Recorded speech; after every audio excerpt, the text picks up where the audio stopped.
Bonjour bien-aimés. Nous voulons remercier le Seigneur qui nous a appelés et qui nous donne la force de marcher sur ce chemin, car c'est lui qui nous l'a dit, il est la vérité, le chemin et la vie, n'est-ce pas? Oui, la voix du Seigneur m'appelle. Oui, la voix du Seigneur t'a appelé, n'est-ce pas, à le suivre, à marcher avec lui. Voilà quelque temps que nous essayons de regarder ensemble pourquoi Dieu nous a appelés, n'est-ce pas? Et nous a appelés à être l'Église de Dieu, son Église. Et nous nous rappelons à chaque fois que l'Église, c'est d'abord nous, c'est notre rassemblement, c'est ce que nous faisons ensemble, c'est ce que nous sommes devenus par la grâce de Dieu. Et c'est ce que le Seigneur veut que nous fassions pour sa gloire aussi. Et tout au long de ces quelques mois, depuis le mois de janvier, nous avons commencé une méditation dans l'Épître aux Romains. Et la dernière fois, je vous avais entretenu dans le chapitre 14 avec l'idée que Jésus nous invitait au travers de la bouche de l'apôtre Paul, accueillez celui qui est mal affermi dans la foi sans vous ériger en juge de ses opinions. Au verset 13 de ce même chapitre, nous avions lu aussi « Cessons donc de nous condamner les uns les autres ». Et puis enfin, au verset 18, il était dit « Celui qui sert le Christ de cette manière est agréable à Dieu et estimé des hommes. Ainsi, donc cherchons toujours ce qui contribue à favoriser la paix et à nous faire grandir les uns et les autres dans la foi. » Et nous avions regardé ce texte en nous encourageant pour que l'Église reste vivante, reste debout. Et nous avions acquis que ce que le Seigneur nous disait, c'est que nous n'étions pas au même niveau spirituel dans l'Église et que cela n'est pas négatif, que c'est la vie et que parce que nous n'étions pas au même niveau spirituel, il nous fallait nous encourager, nous soutenir en tenant compte du niveau de chacun de nous pour que l'Église continue de faire son œuvre ici-bas. Et j'avais précisé vers la fin qu'on a plusieurs catégories de chrétiens et de chrétiennes, selon ce que l'apôtre Paul dit dans l'Épître aux Romains chapitre 14, qui sont faibles dans la foi, qui sont encore dans ce qu'on appelle mal affermis et qui ont besoin de croissance. Et j'avais donné un exemple sur l'une des questions qui pouvait embarrasser, puisque j'étais en train de développer que ces chrétiens qui sont mal affermis peuvent avoir des questions qui paraissent bêtes ou insensées, mais qui sont des questions qui sont liées à leur parcours, au fait qu'ils sont nouveaux dans la foi ou qu'en fait, ils ont encore besoin d'être affermis. Et parfois, ils vont nous poser des questions qui sont des questions littérales sur la parole de Dieu, comme du genre, est-il interdit explicitement dans la Bible de fumer la cigarette ? Et j'ai précisé que non, puisque si vous lisez tous les textes, aucun texte ne va vous dire « cessez de fumer la cigarette ».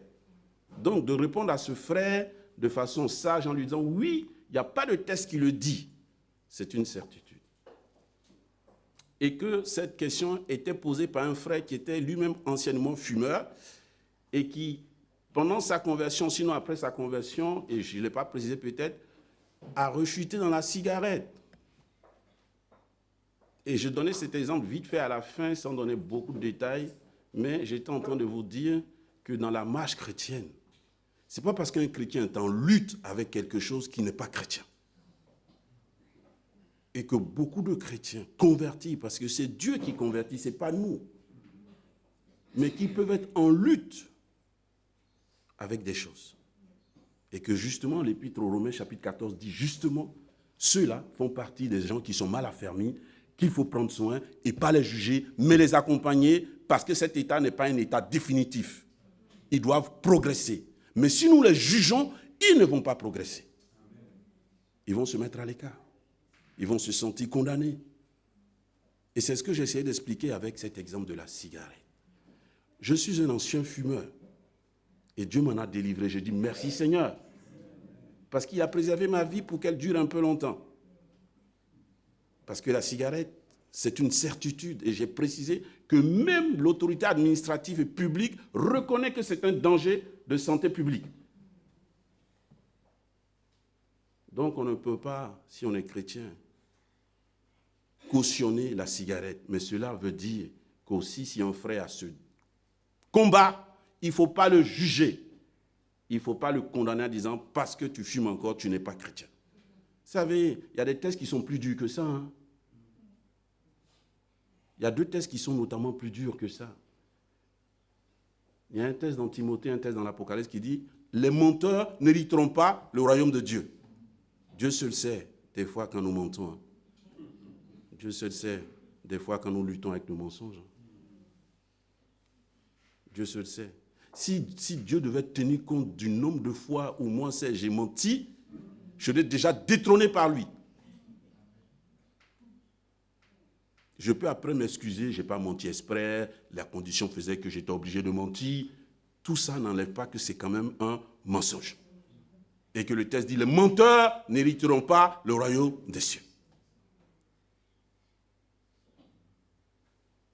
Dans l'épître aux Galates, l'apôtre Paul doit constater que dans cette église, les chrétiens se palabrent entre eux. Et il est triste. Et il dit, vous les chrétiens, la Galatie, ce n'est pas une ville, hein, c'est une région. Donc il s'adresse à des églises qui sont dans la région. Donc c'est plusieurs églises à laquelle il s'adresse dans l'épître aux Galates. Pour que vous compreniez l'ampleur du phénomène. S'il s'adresse encore à l'église de Créteil, 17 rue Emmanuel Chabrier, c'est une petite localité. Mais là, il s'adresse à l'église du Val-de-Marne. Donc c'est comme s'il s'adressait à toutes les églises qui sont dans cette région. C'est ça l'épître aux Galates. Et il dit au chapitre 5, vous vous dévorez, vous avez des comportements comme des animaux. Le texte qu'il utilise, c'est un texte, c'est un mot qui veut dire qu'on utilise dans le règne animal lorsque les animaux sont en train de se mordre, en fait. Je ne sais pas si vous avez déjà vu un combat de chiens. C'est violent. Hein? Ce n'est pas des griffures, c'est des morsures. Et c'est le même mot qu'il utilise. Il dit, vous mordez, vous vous dévorez les uns les autres. Et pourtant, il s'adresse à eux en tant que chrétien. Donc, il considère qu'ils sont dans la foi. Et c'est ce qu'il a dit au chapitre 1 de ce chapitre de ce Galate. Mais il considère qu'ils sont dans la chair. Et que s'ils continuent comme ça, c'est là que le danger va venir. Et c'est ce qu'il dit, Galates chapitre 5 à partir du verset 19. Il dit, tout le monde voit bien ce que procède de l'homme livré à lui-même, donc l'homme charnel, l'immoralité, les pratiques dégradantes, la débauche, l'adoration des idoles, la magie, la haine, les querelles, les jalousies, les accès de colère, les rivalités, les dissensions, les divisions, l'envie, l'ivrognerie, les orgies et autres choses de ce genre. Et c'est là que ça a une répercussion très forte parce que l'apôtre Paul dit, ce n'est pas la première fois que je vous mets en garde contre ça. Il dit, je ne puis que répéter ce que j'ai déjà déclaré à ce sujet. Ceux qui commettent de telles actions n'auront aucune part à l'héritage du royaume de Dieu. Ce n'est pas que la question de la cigarette est anecdotique, non. C'est un problème de santé publique et nous ne pouvons pas encourager un frère, si les chrétiens disent c'est pas grave, fume. Non, on doit l'encourager à sortir de là parce que c'est une addiction. Mais on ne doit pas dire que parce qu'il fait ça, il n'est pas sauvé. Parce que ce n'est pas nous qui sauvons les gens. C'est Jésus. Par contre, ce texte-là, il nous dit que si nous avons ces choses-là, Galates dit si nous avons ces choses-là dans nos vies, nous devons faire attention. Or, ces choses-là, parfois, elles sont insidieuses, puisqu'on ne les voit pas. Et c'est là notre danger à nous. Nous voyons souvent ce qui est extérieur. Or, l'apôtre Paul et le Seigneur mettent l'accent sur ce qui est intérieur, que les gens ne voient pas, mais que Dieu seul voit. Et c'est là que nous sommes en danger, puisque c'est Dieu seul qui le voit. Donc, tant que les autres ne voient pas, tout va bien. Nous devons faire attention. Que Dieu nous aide. C'est pour ça qu'il nous encourage, pour que l'Église reste unie, à considérer que nous avons différents niveaux de spiritualité, mais que le plus faible, ce n'est pas un état définitif. Le plus faible, là, il doit devenir fort. Il doit maturer, il doit grandir dans la foi. Donc, on ne peut pas lui dire ce que tu fais là, parce que tu es plus faible, c'est bien, demeure dedans. Non, non, non, non, non, non, non. On doit lui dire, écoute, on va t'aider. On est là dans la communauté pour t'aider, pour prier avec toi, pour te soutenir. Et Dieu est fidèle, tu vas t'en sortir. Et c'est ce qu'il dit dans cette épître. Il dit, penses-tu qu'il va rester tombé? Non, parce que son Seigneur le fera tenir debout. Parce que son Seigneur, c'est aussi ton Seigneur. Et si Dieu l'a sauvé, Dieu est capable de le mener à là. Moi, j'ai eu la grâce, effectivement, d'être délivré de la cigarette d'une seule fois. Je n'ai pas eu besoin d'un cheminement particulier. Et je trouve que c'est une grâce que Dieu m'a faite. Mais je connais des frères anciens fumeurs qui ont dû batailler pour s'en sortir. Mais Dieu a fait grâce, ils se sont sortis quand même, par la grâce de Dieu. Vous savez, ces choses-là sont difficiles parce qu'elles entament notre capital de santé. J'ai un mentor à moi qui a arrêté de fumer, ça fait plus de 40 ans. Mais à un moment donné, il a eu un problème de santé, on a détecté que c'était lié au fait qu'il a fumé. Il dit, mais ça fait 40 ans que j'ai arrêté. Et pourtant, il y a eu des séquelles 40 ans après. Donc, on ne peut pas jouer avec ça. Mais ce n'est pas ça qui fait qu'on juge quelqu'un s'il est chrétien ou pas. Comprenez la différence? C'est de ça que je voulais parler ce jour-là. Par contre, moi, ce qui m'intéresse de plus en plus, dans ceux comme nous autres qui avons une certaine maturité, c'est Galates chapitre 5. Les œuvres de la chair, les querelles, les jalousies, les dissensions, les accès de colère, les rivalités. Dieu seul sait que des fois, on a des problèmes avec ça. Même dans la maison de Dieu. Même dans la maison de Dieu. C'est pour ça que l'apôtre Paul en parle à l'église de Galatie. Parce que c'était dans la maison de Dieu. Il ne s'adresse pas à des païens, il s'adresse à des chrétiens. Et il dit, vous vous dévorez, vous vous déchirez, vous entrez. Faites attention. Vu que vous êtes nés de l'esprit, marchez aussi par l'esprit et vous n'accomplirez pas les œuvres de la chair. Car ceux qui accomplissent ces œuvres-là et qui y demeurent et qui les cultivent prennent le risque de ne pas hériter du royaume de Dieu.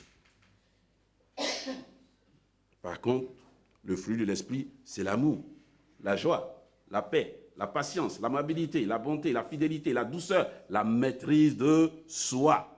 La loi ne condamne pas de telles choses. Or, ceux qui appartiennent à Jésus-Christ ont crucifié l'homme livré à lui-même avec ses passions et ses désirs.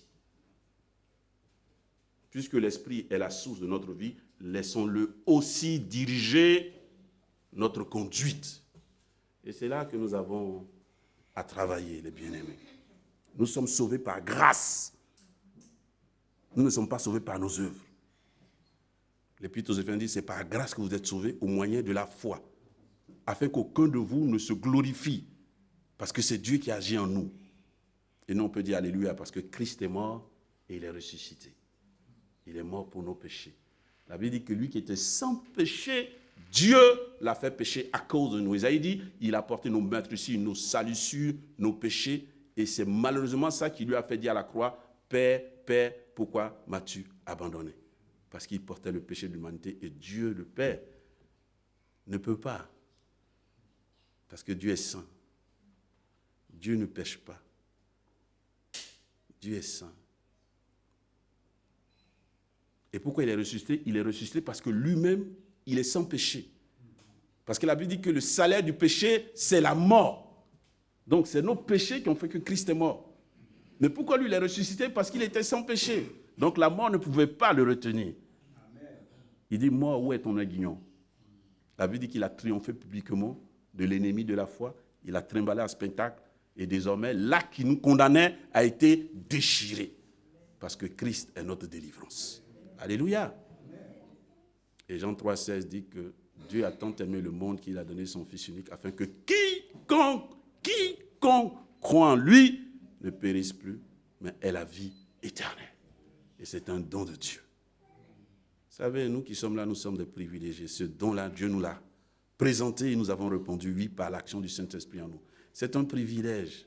Il faut le déguster avec appétit. Dites-vous toujours, vous êtes parmi les privilégiés. Et c'est un privilège qu'il faut chérir. Vous savez,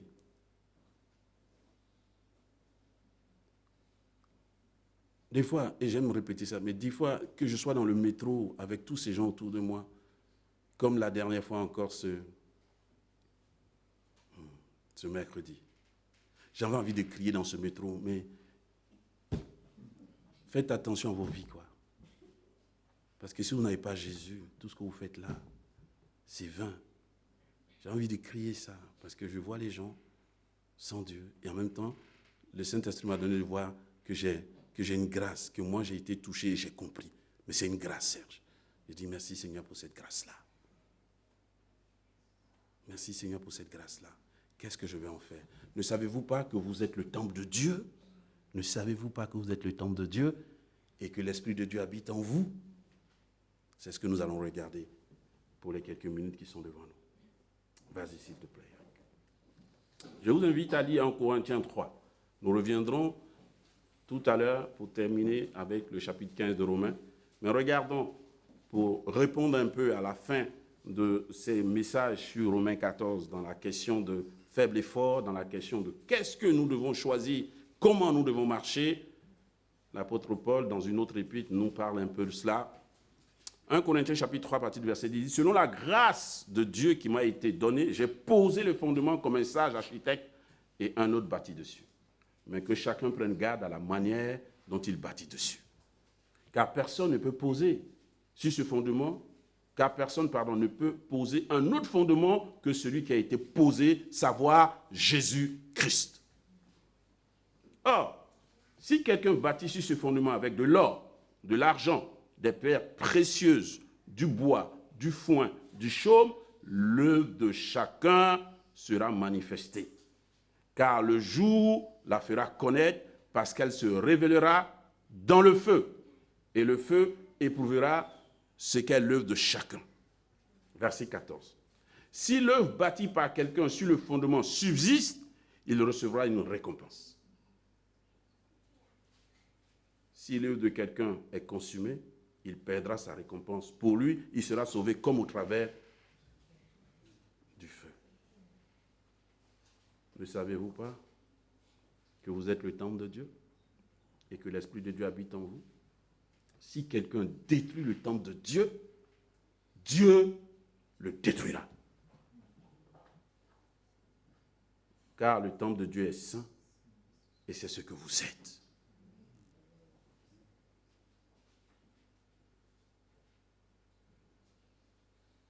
L'apôtre Paul parle aux Corinthiens parce qu'ils sont dans cette immaturité. Il est dit dans les 9 premiers versets. Il dit au chapitre 3, au verset 1, il dit « J'aurais voulu vous parler comme à des hommes matures, parce que je vous ai enseigné, et l'enseignement que je vous ai donné devait faire de vous des hommes matures. Mais je n'ai pas pu m'adresser à vous comme des hommes matures. Vous êtes encore des bébés spirituels. » Il dit « J'en suis désolé. Et je vais vous parler comme à des bébés spirituels. Mais c'est mon travail, je suis un père spirituel.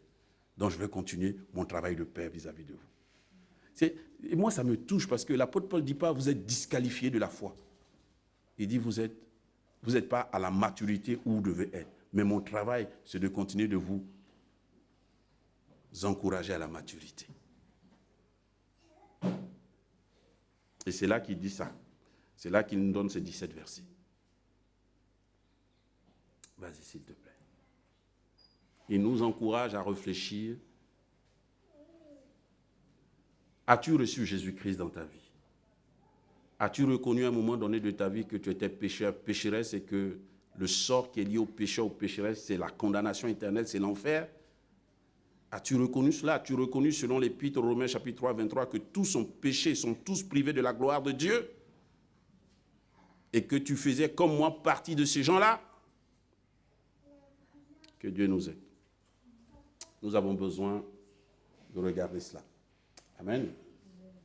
Donc il dit que nous devons faire attention. Que nous devons faire attention. N'est-ce pas? Le fondement, c'est Jésus. Si tu as reconnu que tu es pécheur et pécheresse, il n'y a pas 2 solutions, il n'y a pas 3 solutions, il n'y a pas 4 solutions, il n'y a pas 5 solutions. Il n'y a pas tout chemin qui mène à Rome, c'est faux. Dans le domaine de la foi, tous les chemins ne mènent pas au salut, il n'y a qu'un seul. Car sous le ciel, il nous a été donné aucun autre nom par lequel nous devons les sauver, si ce n'est celui de Jésus-Christ. Je suis le chemin, la vérité et la vie. Nul ne va au Père s'il ne passe par moi. Car Dieu a tant aimé le monde qu'il a donné son Fils unique afin que quiconque croit en lui ne périsse pas, mais ait la vie éternelle. C'est le seul chemin, c'est le seul fondement. Et l'apôtre Paul dit, je n'ai pas posé un autre fondement que celui-là. Christ, mort et ressuscité, sauveur des hommes. As-tu fait la paix avec Dieu? As-tu reçu Jésus dans ton cœur? L'as-tu accepté comme ton sauveur et ton Seigneur? Alors le fondement, il est placé et personne ne peut l'enlever. Dans Jean chapitre 10, il dit, tous ceux que Dieu m'a donnés, je les ai gardés et personne ne peut les ravir de mes mains. Personne. Moi, je suis content de ça. Jésus dit, une fois que tu es en moi, personne ne peut te ravir de mes mains parce que je garde tout ce que tu m'as confié. Il dit, j'en ai fait la preuve. Les 12 que tu m'as confiés, j'ai gardé tous jusqu'à la fin, sauf le fils de la perdition. Mais c'est lui-même qui s'est entêté. Donc, il a fait la preuve qu'il est capable de garder ce qu'on lui confie. Même Pierre, quand il était mal affermi, Dieu lui a dit, quand tu seras affermi, affermis tes frères. Et Christ l'a affermi et il est devenu le grand apôtre Pierre. Alléluia. Celui qui a régné son Seigneur, il a fini par devenir le grand apôtre Pierre. Parce que Christ ne l'a pas lâché, parce que Christ n'a pas dit, oh quand même Pierre, franchement, je comptais sur toi un peu, tu m'as déçu totalement. Non. Pierre a reconnu qu'il avait été pas bon, il a pleuré et il s'est retourné vers son Seigneur. Ce que Judas n'a pas fait. La Bible dit Judas a eu du remords, mais il n'est pas allé jusqu'à la repentance. Vous savez, le remords, c'est juste l'idée que j'ai mal fait quelque chose. La repentance, c'est j'ai mal fait, mais je le regrette amèrement et je veux donner à la personne que j'ai fait ça, je veux lui demander pardon. Et je veux me détourner de ça. Judas est resté au niveau du remords. On ne va pas rentrer dans la tête de ce Judas, mais la Bible dit qu'il a là, il s'est pendu. Mais Pierre n'a pas fait ça. Pierre a pleuré amèrement. Et on dit, parce que c'est l'évangéliste Jean qui le rapporte, c'est dans l'évangile de Jean qui s'est rapporté, on dit, certainement, puisque personne n'était là, Pierre est allé se confesser auprès de Jean, puisque c'est Jean qui le rapporte. Et qu'on sait qu'ils étaient liés tous les deux. On les voyait régulièrement ensemble, Pierre et Jean. Donc il est allé voir Jean, puisque c'est Jean qui nous rapporte cet épisode. Des fois, quand on n'est pas bien du tout, on a besoin de parler à quelqu'un. Il ne faut pas s'enfermer, il ne faut pas rester tout seul. Il faut trouver quelqu'un de mature, quelqu'un de confiance et parler, pour prier avec la personne, pour sortir de l'ornière dans laquelle le péché nous a mis. Ce fondement, c'est Christ. Et personne ne peut poser un autre fondement, Jésus-Christ. Ensuite, vas-y s'il te plaît frère, il dit, maintenant que le fondement est posé, que chacun prenne garde à la façon dont il construit sur sa nouvelle vie en Christ. C'est ça qu'il dit. Vu que le salut n'est pas lié à nos œuvres et que c'est Dieu qui le fait et qui nous le donne gratuitement, c'est une grâce que nous recevons par la foi, nous avons cette confiance et nous mettons notre confiance et nous recevons ce salut. Maintenant, l'après, c'est notre responsabilité. Il dit d'abord, c'est la responsabilité de l'Église. Quand il dit que chacun prenne garde, il dit quelqu'un d'autre bâtit dessus. Là, d'abord, il parle de l'Église. Donc, c'est l'Église qui enseigne. Donc, il parle de tous ceux qui ont un ministère d'enseignement dans l'Église. Il dit, vous qui enseignez dans l'Église, que vous soyez moniteur, que vous soyez animateur de groupe de jeunes, que vous soyez conducteur des femmes, que vous soyez, quelle que soit votre responsabilité, qui enseignez un groupe dans l'Église, vous avez un mandat qui est beau, mais vous devez être vigilant à la façon dont vous enseignez l'Église. Rassurez-vous que vous enseignez la parole et la parole de Dieu. Rassurez-vous. Vous savez, dans notre ère de maintenant, on est tombé dans ce que l'apôtre Paul appelle la démangeaison. D'écouter ce qui fait plaisir. Et il y a tellement de beaux orateurs. Vous savez, on peut faire tout dire à la parole de Dieu. On peut faire tout dire à la parole de Dieu. Moi, pendant toutes mes études à la faculté de théologie et maintenant avec ITA, qui vient d'être couronné aussi par ce diplôme, j'ai compris que la parole là, c'est la parole de Dieu. Ce n'est pas la mienne. Il faut que je sois sage. Il faut que je fasse attention. Parce que c'est la parole de Dieu. Et que quand je prêche, je ne me prêche pas à moi-même. Dieu me confie une responsabilité qui est trop lourde. C'est-à-dire, il me donne ces enfants-là, les enfants de Dieu qui sont devant moi, et il me dit, parle de ma part. C'est une trop grande responsabilité. Et il me dit, à la fin, je vais te juger pour ce que tu l'as enseigné. Je dis, mais Seigneur, quand même, tu m'as appelé, tu me donnes quelque chose, tu vas me juger. Oui, pour que la pression soit toujours sur le prédicateur, qu'il soit sage. Pour ne pas libérer toujours ses propres pensées. Même si nous sommes appelés à prêcher avec nos mots, avec nos expressions, avec notre compréhension, mais nous devons être fidèles à la parole de Dieu. Il dit, prenez soin de ceux qui vous enseignent spirituellement, car ils rendront compte pour vos âmes à Dieu. Là, on ne peut pas faire n'importe quoi quand on est en prédication. Quand on a un mandat d'enseignement, on doit vraiment étudier la Bible pour donner, en tout cas se rassurer que ce qu'on donne est tiré du texte biblique. Et on peut déplorer aujourd'hui que beaucoup et que certains sont tellement éloquents qu'ils se perdent parfois dans leur éloquence à dire des choses qui n'ont rien à voir avec la parole de Dieu, mais qui sont de belles idées. Hein. Vous savez, les belles idées, il y en a dans le monde. Hein. C'est venu maintenant aux États-Unis. Hein. C'est venu des États-Unis, mais le coaching, là, c'est-à-dire, là-bas, il y a des séminaires. On dit des séminaires de revitalisation. Et puis des gens qui ont des messages. Quand tu sors de là, tu dis, ouais, je veux devenir quelqu'un dans ma vie. Parce que la façon dont il t'a boosté. Et c'est vrai, et ça marche. Hein. Il y a des gens qui les écoutent et qui deviennent quelqu'un dans leur vie. Mais ce n'est pas l'évangile. Je suis désolé. Ce n'est pas l'évangile. Ça permet à quelqu'un de réussir dans sa vie. Même de se sortir de certaines addictions. Mais ce n'est pas l'évangile. L'évangile, c'est Jésus-Christ crucifié, mort et ressuscité. Et que c'est par lui seul que Dieu donne la vie. Ce n'est pas par des méthodes, ce n'est pas par des stratégies. Hein. Non. Donc il dit que chacun de nous prenne garde. Donc ceux qui enseignent, qui prennent garde, mais que chaque chrétien aussi prenne garde à la façon dont il construit sa vie chrétienne.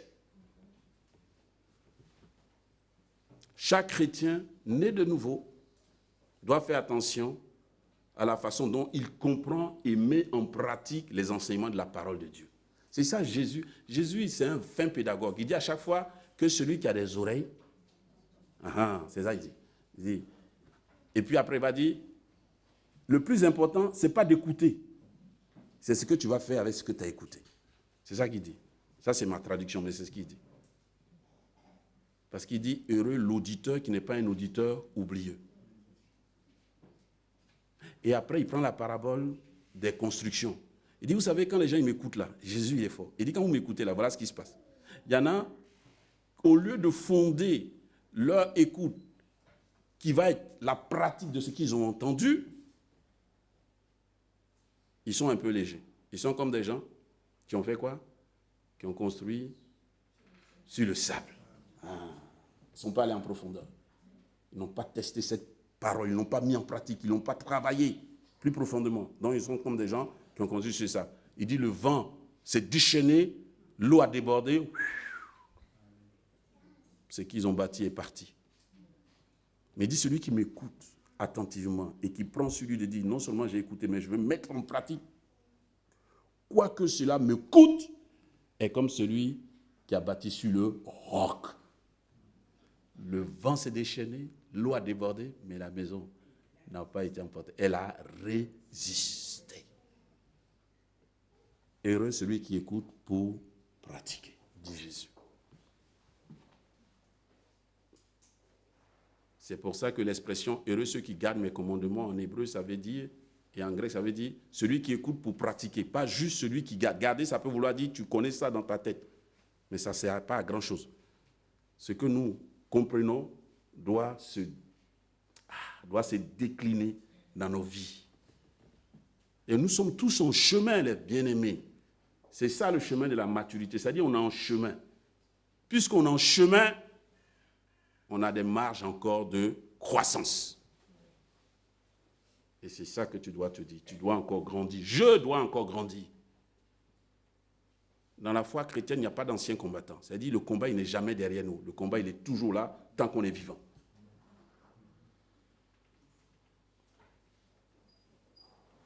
Celui qui est né de nouveau doit mener sa vie et sa vie sociale, sa vie de foi et sa vie sociale en marchant avec les bonnes valeurs de Jésus. Il doit être attentif à ça. Il doit être attentif aussi, et c'est ça qu'on a vu dans Romains 14, il doit être attentif à l'impact que sa foi a sur la vie des autres. C'est important, hein? Nous, on voit bien en tant que parents chrétiens que la façon dont on vit notre foi dans nos familles, devant nos enfants, va avoir un impact sur eux. Notre première communauté ecclésiale, c'est la famille. Ce n'est pas ce que nous disons, même si ça a une importance pour les enfants, c'est ce qu'ils nous voient faire après que nous ayons dit quelque chose. Vous savez, les enfants, ils sont forts. Hein? Tu dis à un enfant, tu lui donnes un interdit. Il a assimilé l'interdit, mais il te regarde. Il veut voir si toi, tu vas enfreindre l'interdit. Et le jour où il te voit enfreindre l'interdit, il va te rappeler. Il va dire, maman, est-ce que tu n'avais pas dit par hasard que...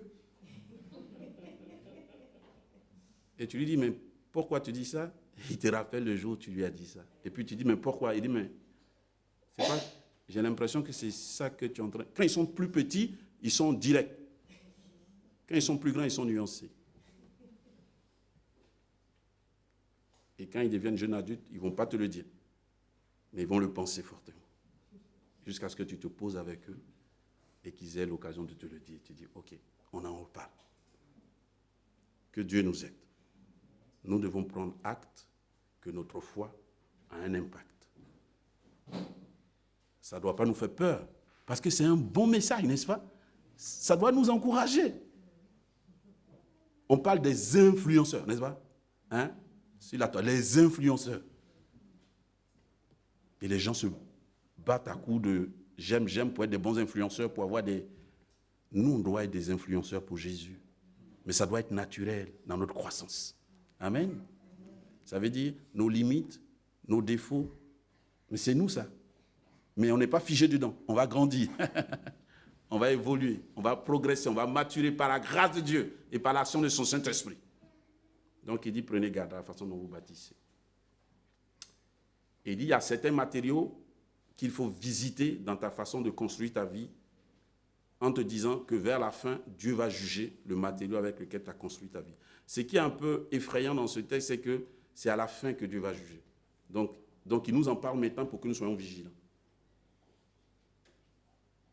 Il dit, certains peuvent bâtir avec l'or, avec l'argent, avec les pierres précieuses. On dit pierres précieuses, ce n'est pas vraiment diamant. Certains disent non, c'est plutôt des matériaux solides comme le marbre et tout ça, parce qu'on parle de construction. Hein, des matériaux qui tiennent. Parce que l'épreuve finale, c'est le feu. Donc il dit, si tu construis avec du bois, on est d'accord, Lilia, hein? Tu construis avec du bois, le feu et le bois, ça va vite, hein? Ça consume le bois. Le foin, n'en parlons pas. Le chaume alors, oulala. Dès que tu as mis... Mais l'or, ça résiste. L'argent, ça résiste. Les matériaux précieux, ça résiste. L'apôtre Paul dit, j'écris ça pas pour vous faire peur, mais pour vous donner la perspective, la bonne pour votre vie. Construisez avec de l'or, de l'argent et des pierres précieuses. Et vous n'aurez pas à craindre l'épreuve du feu. Parce que vous serez de toutes les façons victorieux, victorieuse. Amen.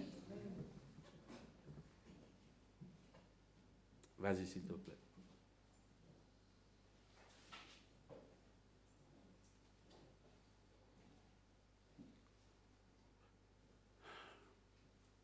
Que Dieu nous aide. Il y a un temps où le travail de chaque homme et de chaque femme sera rendu manifeste. Où ce travail sera ouvert à sa propre vue et à celle des autres. Que Dieu nous aide. Quand Dieu il nous avertit, c'est pour nous faire du bien. Quand il nous parle, c'est pour nous donner les bonnes perspectives, n'est-ce pas? Il dit bâtis de la bonne façon. On peut mettre ça en parallèle avec beaucoup d'autres textes qui nous parlent. Par exemple, on peut mettre ça en parallèle avec l'Épître aux Galates. Donc, si tu bâtis par la chair, tu es en train de bâtir avec du bois, du foin et du chaux. Si les œuvres de la chair sont tout le temps dans ta vie, tu es en train de bâtir avec du bois, du foin et du chaux. Si les œuvres de la chair sont tout le temps dans la vie, tu es en train de bâtir avec du bois, du foin et du chaux. Donc, regarde. Qu'est-ce qui construit ta vie en fait? Mets les deux tableaux. Mets les œuvres de la chair et mets les œuvres de l'esprit. Si les œuvres de l'esprit continuent à grandir dans ta vie, dis gloire à Dieu, merci Seigneur, je suis en train de bâtir avec l'or, l'argent et les pierres précieuses. Et je veux continuer sur cet itinéraire-là. Je ne veux pas m'arrêter. Je veux continuer. Mais si dans certains domaines, tu regardes et tu vois que c'est les œuvres de la chair, fais demi-tour. Sors-toi de là. Demande de l'aide pour qu'on prie avec toi. Reviens à la parole de Dieu.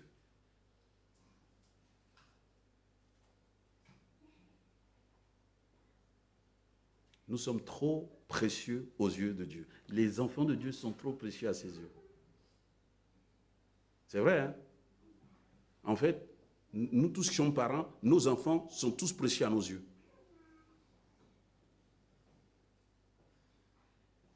C'est vrai, hein? Non? Si? Ben oui, nos enfants sont précieux à nos yeux. C'est pour ça que nous faisons tout ce que nous faisons pour qu'ils aient un avenir, n'est-ce pas? Toutes les joies que nous prenons avec eux, toutes les peines que nous prenons pour eux, tous les sacrifices que nous faisons avec joie aussi. Même si des fois c'est dur. Quand nos parents nous disaient ça, on ne comprenait pas, n'est-ce pas? Maintenant qu'on est parents, on comprend un peu mieux. On comprend un peu mieux. Chacun son tour, c'est comme ça, c'est la vie, c'est le cycle de la vie. C'est le cycle de la vie.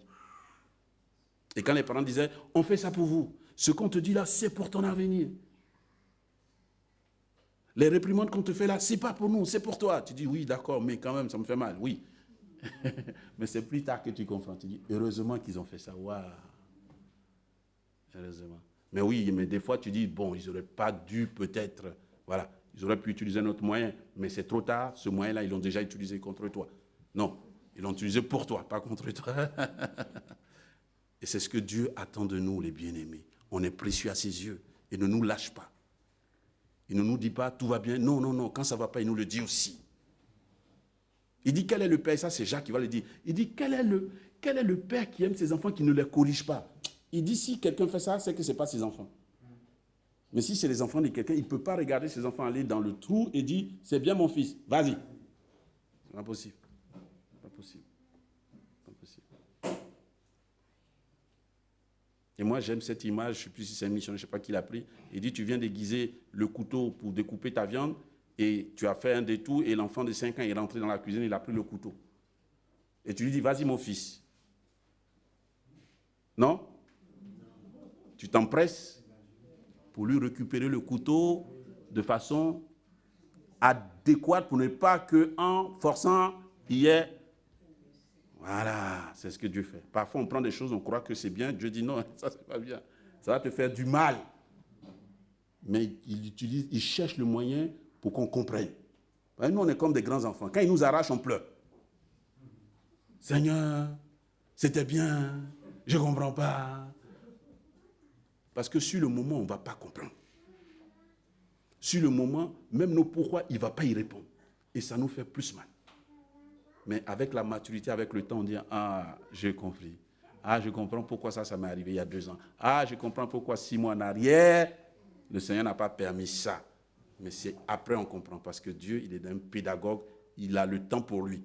Nous, on n'a pas le temps, lui, il a le temps pour lui, parce qu'il avait dit qu'il est au-delà du temps. C'est lui qui a créé le temps, donc le temps ne le contraint pas. Un jour, c'est comme, et 1000 ans, c'est comme un jour. Non, lui, c'est comme ça. Non, nous, quand on dit ça a duré, lui, pour lui, ça ne fait pas longtemps.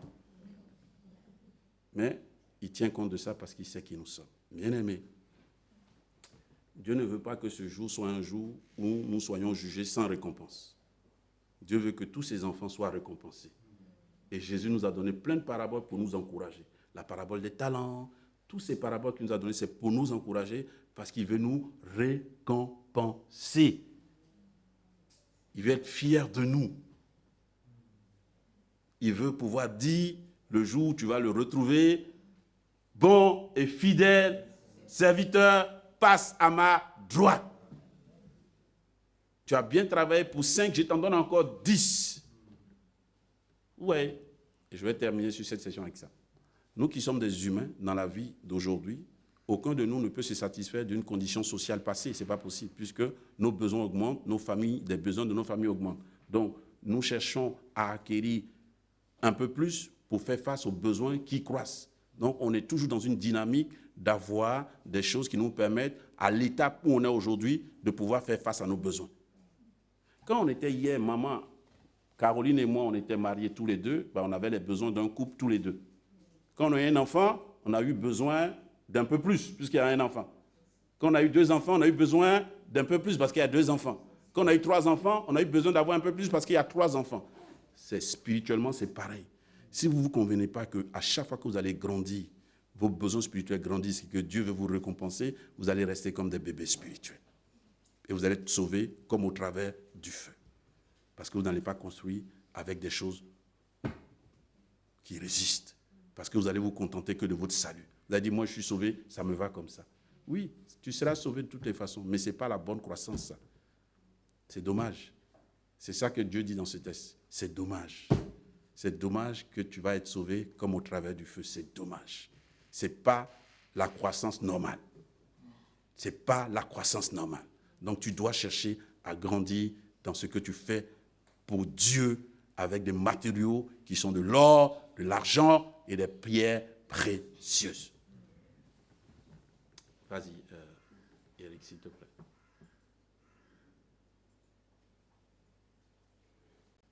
Ça, je ne commande pas, parce que moi-même, ce verset, il me fait souvent peur. Mais ça me motive aussi à garder le cap. Parce que la fin du verset me plaît bien. Car le temple de Dieu est saint et c'est ce que vous êtes. Je dis Alléluia. Ouais. C'est pour ça que je l'ai mis en bleu.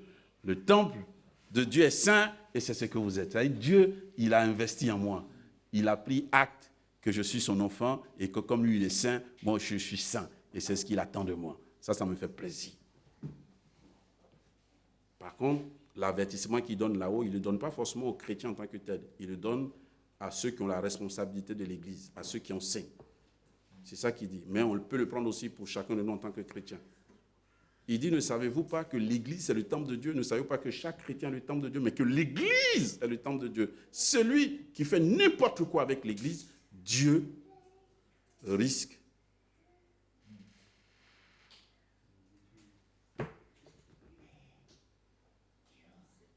L'Église appartient à Dieu. Hein. L'Église n'appartient pas au missionnaire fondateur qu'il a fondé il y a 40 ans. Cette Église n'appartient pas à ce missionnaire-là.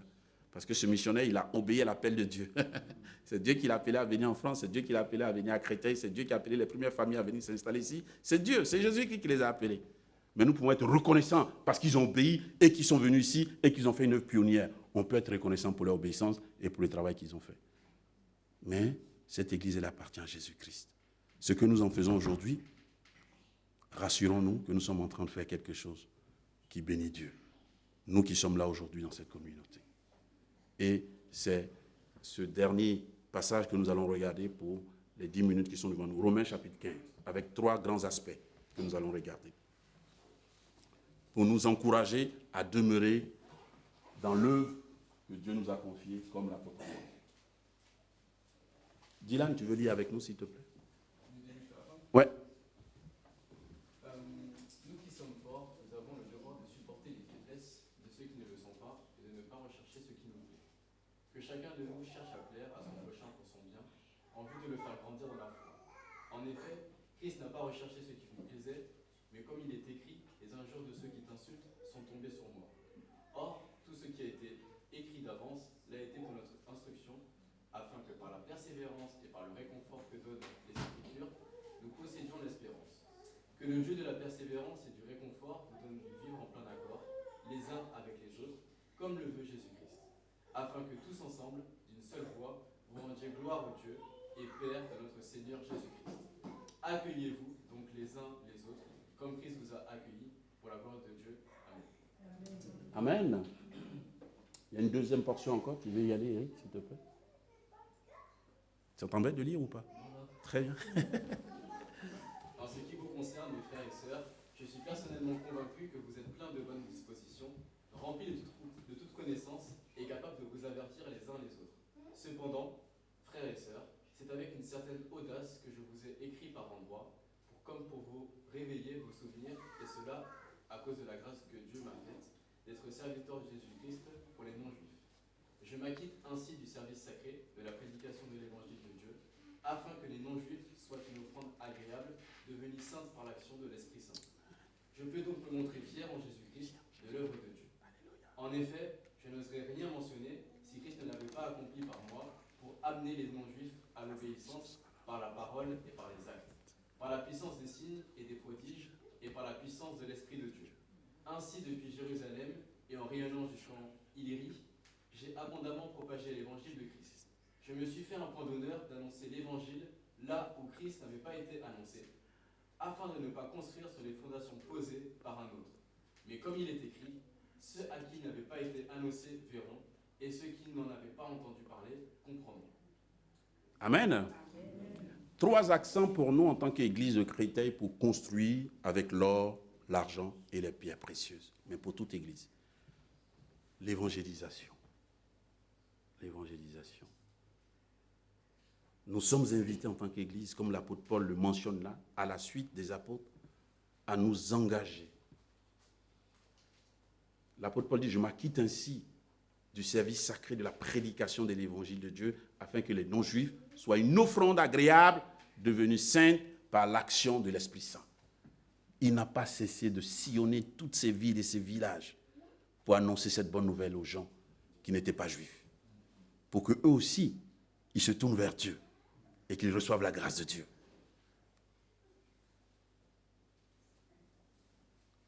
Que Dieu nous donne ce cœur, même si dans la pratique, nous ne sommes pas tous des évangélistes comme l'apôtre Paul, à toujours être triste du sort de nos proches qui ne connaissent pas encore Dieu. Et à prier pour ça. L'évangélisation commence par ça. À se soucier dans nos familles de ceux qui n'ont pas encore connu Jésus et de les présenter à Dieu. De demander la grâce de Dieu sur eux. De demander qu'ils rencontrent le Seigneur. De demander que lorsqu'une occasion favorable se présente à nous, que nous puissions leur parler de Jésus-Christ. Ce n'est pas à nous de les convertir, mais c'est à nous de les évangéliser. C'est à nous de leur annoncer cette nouvelle. Mais vous savez qu'annoncer veut dire proclamer, dire, mais annoncer veut dire vivre, pour qu'ils voient. Des fois, c'est pas ce que nous allons dire qui va faire le tournant dans leur vie. C'est ce qu'ils vont nous voir vivre. Et parfois, ce qu'ils vont nous voir vivre dans des situations compliquées dans nos familles. Parce qu'ils vont voir qu'il y a une ressource qu'on a qui nous a fait agir autrement qu'eux. Et ça les interroge. Parce qu'ils s'attendaient à ce qu'on agisse comme eux, mais par la grâce de Dieu, on n'a pas agi comme eux. Et ça les interroge.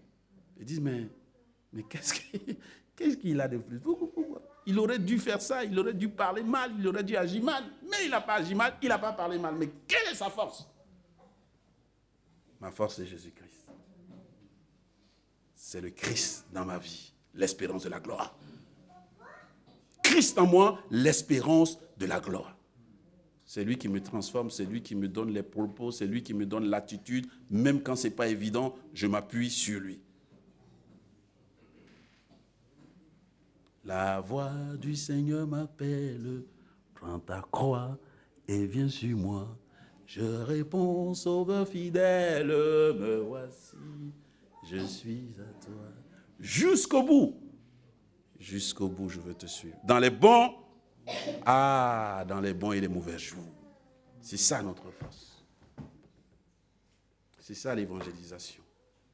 C'est parce que d'autres ont eu ce cœur triste que nous sommes là aujourd'hui. Ils ne se sont pas arrêtés de prier pour nous et de vouloir que nous connaissions Jésus. Et même si ce n'est pas eux qui l'ont fait, quelqu'un d'autre l'a fait par la prière qu'eux, ils ont semoncée sur nos vies. Le lycée en Afrique, là où j'ai fait mon parcours lycéen, il y avait un groupe de la Ligue pour la lecture de la Bible. Et c'était des jeunes comme nous, mais qui se réunissaient pour prier. Et ils priaient pour nous. Et moi, j'étais un peu dans le lycée, un peu dans le groupe de ceux qui étaient un peu intelligents, plus que les autres, c'est comme ça qu'ils définissaient, mais un peu bruyants aussi. Donc, on était repérés. Vous savez, quand dans des entités, on prie pour des gens, on prie pour ceux qui sont un peu bizarres. Et moi, j'avais un cousin qui était dans le groupe de ceux qui priaient. Et je sais, puisque plus tard il me l'a dit, il a régulièrement donné mon nom dans le groupe. Priez pour mon cousin, il s'appelle Serge. Moi, je ne savais pas tout ça. Donc, ils m'ont bien cuisiné dans la prière pendant toutes ces années. Il s'est trouvé que 2 ans plus tard, quand on s'est retrouvé à l'université, c'est là que Dieu m'a touché. Et c'est par lui que Dieu m'a annoncé l'évangile. Ce n'est pas mon cousin. Mais c'est toutes ces prières de tous ces lycéens-là pour moi qui ont abouti là. Donc, ne minimisons pas la force de la prière quand nous prions pour ceux que nous aimons. Dieu travaille avec. Des fois, ce n'est pas nous-mêmes qui allons faire le déclic final, ça sera quelqu'un d'autre, mais ça sera au bénéfice de nos prières. N'est-ce pas? L'apôtre Paul dit, j'ai planté, Apollos a arrosé, mais c'est Dieu qui fait croître. Donc nous devons bouger les bien-aimés. Bon, il y a plusieurs familles absentes, c'est pour ça qu'il y a des bancs vides, mais les bancs ne doivent pas être vides. Les bancs ne doivent pas être vides et les bancs ne doivent pas être remplis par d'autres chrétiens. Non, parce que les autres chrétiens, Ils sont dans d'autres églises. Donc, on ne va pas leur dire de changer d'église. Ce n'est pas le but. Les bancs doivent être remplis par tous ceux qui ne connaissent pas Dieu. Pour lesquels nous prions. Pour lesquels nous avons le souci qu'ils viennent entendre le message de Dieu. Que nous invitons. C'est à nous d'inviter. C'est à eux de refuser. Mais c'est à nous d'inviter. Demandons la force à Dieu d'inviter les gens. Laissons le fait de les convaincre. Ce n'est pas à nous de les convaincre. C'est à nous de parler de Dieu. C'est à nous de les inviter. C'est à nous de faire en sorte qu'ils viennent dans un espace où ils peuvent être soumis à l'évangile. Après, Dieu fait son travail.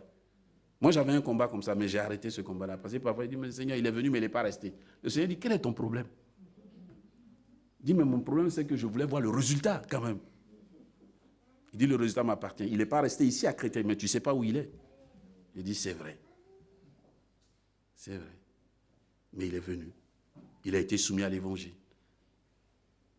Et ça fait que j'invite maintenant, sans me soucier forcément que la personne va rester ou pas, mais je sais si elle vient, il y a une bonne opportunité d'entendre l'évangile. Amen. C'est pour ça que nous encourageons lors des baptêmes aux futurs baptisés d'inviter massivement, parce que c'est des occasions comme ça où nos amis sont sensibles à venir. Et quand ils viennent, pour certains, c'est la première fois qu'ils vont mettre le pied dans une église. Et là, ils vont entendre le message de l'évangile. C'est ici, lors du baptême c'est un jeune homme, que sa petite sœur a entendu l'évangile, qu'elle est montée ici sur cette chaire, qu'elle a dit qu'elle était déjà chrétienne et qu'elle ne voyait pas pourquoi venir ici pour devenir chrétienne. On n'a pas critiqué ça. Et quelques mois plus tard, elle est venue se convertir ici. Alléluia. Gloire à Dieu. C'est comme ça que Dieu y travaille. Deuxième aspect, l'implantation des églises. L'apôtre Paul dit, de Jérusalem jusqu'à Illyrie, j'ai implanté des églises, j'ai proclamé l'évangile de Jésus-Christ et Dieu a sauvé des vies et ces hommes et ces femmes ont constitué des églises dans chaque ville, dans chaque village, depuis Jérusalem jusqu'à Illyrie. L'Illyrie, c'est l'Albanie actuelle. Si vous voulez, l'Illyrie, c'est l'Albanie actuelle. Donc depuis Jérusalem jusqu'à l'Albanie. Il dit, j'ai fait ce travail-là. L'évangélise. Paul, il sait que prêcher, ça fait partie de l'évangélisation, mais implanter des églises, c'est aussi de l'évangélisation. Pourquoi? Parce que Dieu sauve les gens pour les joindre à son église, pas pour qu'ils soient tous isolés. Parce que c'est ensemble qu'on doit grandir. C'est pour ça que toutes les exhortations, c'est aimez-vous les uns les autres, accueillez-vous les uns les autres, pardonnez-vous, parce que c'est ensemble. S'il n'y a pas d'église, un converti, il y a un risque. Or, s'il y a une église, un nouveau converti peut avoir la grâce de rejoindre une communauté et de se faire encourager, encadrer et accompagner. C'est pour ça qu'on est là. Cette église a été implantée il y a plus de 40 ans. Alléluia! Et nous, là, qu'est-ce qu'on fait depuis 40 ans? On continue de tenir la maison pour qu'elle soit debout. C'est ça. Pour que Dieu continue d'envoyer. Pour que nous continuions d'envoyer. C'est ça notre travail.